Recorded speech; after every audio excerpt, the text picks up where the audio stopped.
plupart des légendes urbaines disparaissent avec le temps. Celles qu'on raconte à l'école, celles qu'on oublie en grandissant. Bloody Mary fait partie des rares qui traversent les générations. Pas parce qu'elle est spectaculaire, mais parce qu'elle est simple. Un miroir, une pièce sombre et quelqu'un, seul. Une légende étrangement universelle. Bloody Mary existe sous différentes formes. Le nom change parfois, le nombre de répétitions aussi, mais le principe reste le même. Se placer devant un miroir, dans le noir, et appeler quelque chose. Cette légende apparaît dans plusieurs pays, à des époques différentes, sans origine clairement identifiée. Ce qui est inhabituel, la plupart des mythes ont un point de départ, une histoire fondatrice. Bloody Mary, non. Elle semble simplement avoir toujours été là. Ce que racontent les témoignages. Les témoignages se ressemblent rarement. Certains parlent d'un visage ensanglanté, d'autres d'une femme immobile. Parfois il n'y a pas de cri, pas de mouvement, juste une sensation. Un moment précis où la personne a l'impression que quelque chose ne va plus. Et presque toujours, le récit s'arrête brusquement. Les gens ne décrivent pas la fin, ils disent simplement qu'ils ont allumé la lumière ou qu'ils sont sortis, comme si continuer à raconter n'était pas nécessaire.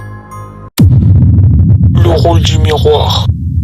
Un miroir n'est pas un objet neutre, il renvoie une image inversée, un visage que nous connaissons, mais que nous ne voyons jamais directement. Dans certaines conditions, faible luminosité, immobilité prolongée, le cerveau commence à modifier la perception. Des détails apparaissent, d'autres disparaissent. Les traits deviennent flous, les expressions semblent se décaler. Ce phénomène est réel, documenté, mais il n'explique pas tout. Pourquoi le rituel est important? Bloody Mary ne fonctionne jamais sans un rituel précis. Il faut être seul, il faut attendre, il faut regarder. Le rituel ne sert pas à invoquer quelque chose. Il sert à créer une situation où la tension est totale, où le silence est prolongé, où l'esprit n'a rien d'autre à faire que d'observer. Et quand on observe trop longtemps, on commence à interpréter. Une figure sans visage. Il existe un détail que peu de gens remarquent. Bloody Mary n'a pas de description fixe. Elle change selon le récit, selon les personnes, selon le moment. C'est inhabituel pour une entité, mais cohérent pour une projection. Elle n'apparaît jamais derrière toi, jamais dans la pièce, seulement dans le reflet, là où ton visage devrait être. Pourquoi cette légende nous suit? Bloody Mary survit parce qu'elle utilise quelque chose que tout le monde possède, un miroir. Elle ne nécessite pas de lieu précis, pas d'objet ancien, pas de croyance particulière. Elle demande seulement de rester seule avec soi-même, assez longtemps. La vraie peur. La peur de Bloody Mary n'est pas celle de voir une autre personne.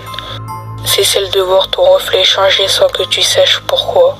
De sentir que quelque chose évolue, lentement, sans bruit. Et surtout, de comprendre qu'à ce moment précis, personne ne t'observe à part toi. Peut-être que Bloody Mary n'existe pas, ou peut-être qu'elle n'existe que dans les conditions exactes que nous créons nous-mêmes.